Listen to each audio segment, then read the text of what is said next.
Maybe it's just me, but I think this is crazy that a team that just went 1-11 could already be recruiting this well. Think about it. Before Deion Sanders got there, they was 68th in recruiting. Now they're in the top 25. I mean, we gotta give Deion, Coach Prime, whatever you want to call him, a round of applause. That's pretty crazy in 2 weeks.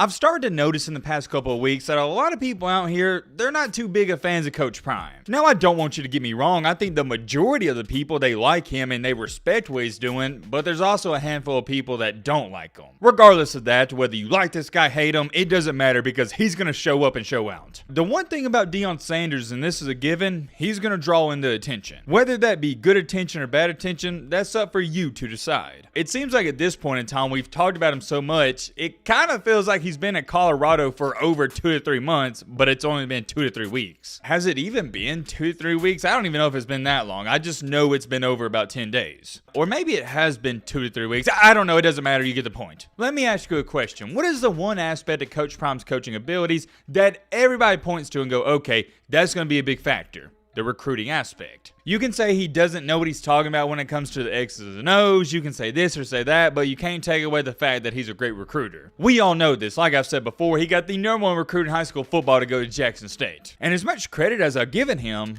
maybe it hasn't been quite enough. Deion Sanders, Coach Prime, whatever you want to call him, he has already taken Colorado's recruiting to the next level. And maybe the most impressive part about this isn't the fact that he just got there. It's the fact that he's doing it at one of the worst schools and programs in the entire country. We're going to talk all about it in tonight's video. As always, if you're new to the channel, what are you doing? Consider subscribing. All right, Matt, blah, blah, blah. Shut the crap up. Now, without further ado, let's get into it. Okay, we're just going to jump into things real quick. I want to talk about this briefly because I had a couple people tagging it to me and sending it my way. We've already talked about this, how Fox Sports, I believe, yeah, it was Fox Sports. They have Shedeur Sanders, Deion Sanders' son, the quarterback, as the Heisman frontrunner for 2023. I've already talked about that. If you haven't seen that video, you can go watch it and hear my take on it. And I guess a lot of people are just now finding out about it and they're seeing the article. And for example, somebody tweeted out, at least 60 to 70 players are better Heisman candidates, and they got over 10,000 likes. I'm not going to show you all the comments, but a lot of people, they're laughing at it saying, oh, well, yeah, he was good at Jackson State, but he hasn't done anything at a Power 5 level. But just like this comment says, and this is the point I said, he had offers, and a lot of offers from Power 5 schools, including Florida, Alabama, Georgia, and South Carolina. While he's not proven anything at the P5 level yet, it's not out of the realm of possibility that he could be an elite talent.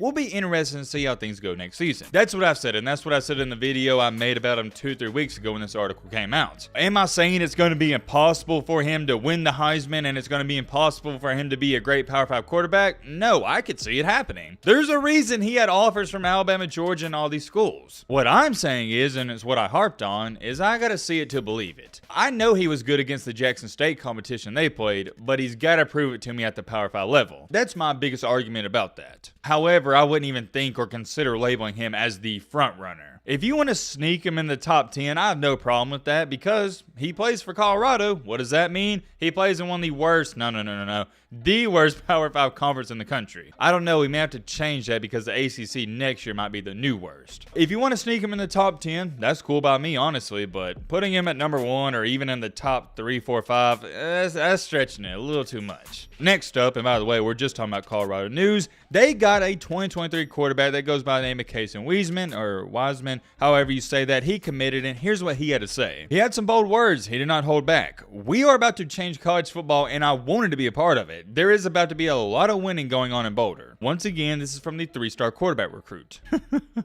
And just like this comment says, Colorado is about to have the best 4-8 season of all time. Yeah, I hate to be the bearer of bad news, but I've told you how I think Colorado is going to fare next season. I have predicted them to go 5-7. If you think Coach Prime is going to take over this 1-11 pitiful and sorry program and turn them into an even 8-4, 9-3 team, you've lost your mind. I'm giving them 5-7 for the first season, and according to me, that's not a lot of winning. Maybe to some of y'all, 5-7 is a lot of winning, but not to me. Can Coach Prime turn Colorado into a 9-10, maybe even a playoff team in 3, 4, 5 years? Absolutely. But doing it next year? No. Even doing it in 2 years, probably not. You got to remember, and the argument that people would bring up, including myself, is, oh, well, Lincoln Riley turned USC, who was 4-8 or 5-7, into a playoff team, or not a playoff team, but they were almost a playoff team. Yes, you're right on that, but USC and Colorado, two different programs, to say the least. The reason USC was losing games in the recent years wasn't because of the talent, it was simply because of coaching. You give them a good coach and a good quarterback, what do you know? They're an 11, 12-win team. I could talk how I think Colorado's going to fare. That's not the main topic. The main topic, the main reason you clicked onto this video,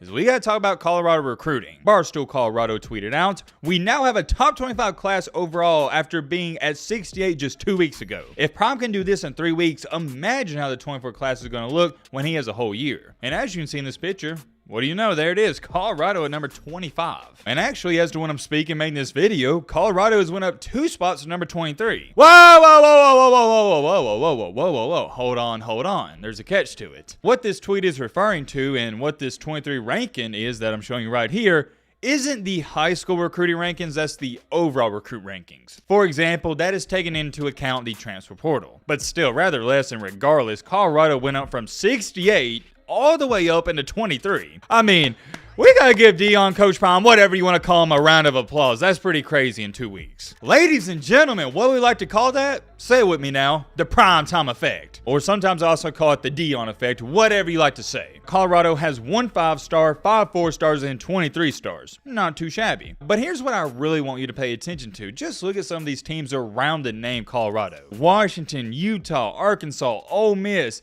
TCU, Auburn, South Carolina, Michigan. These are really good football teams. I mean, take a look at it. You're talking about you got Michigan at 17 and Colorado's only 6 spots behind them, and Michigan's in the playoff and Colorado went 1-11. Maybe it's just me, but I think this is crazy that a team that just went 1-11 could already be recruiting this well. Think about it. Before Deion Sanders got there, they was 68th in recruiting. Now they're in the top 25. And I get it. It's the overall recruit rankings, but I don't care. Once again, I'm going to emphasize this. To jump up from number 68 to 23, I don't even know what to say. It's impressive to say the least, and we got to give Deion his flowers. I know he hasn't done too much, but I can assure you he's going to improve that program even more. And it's not going to be hard. To improve, you just got to win more than 1 game, which I bet they will do. If you are curious about their high school recruit rankings, that's sitting at 43, which also has improved dramatically since Deion has been there. And although it's not impressive as top 25, to be in the top 50 after yet again going 1-11,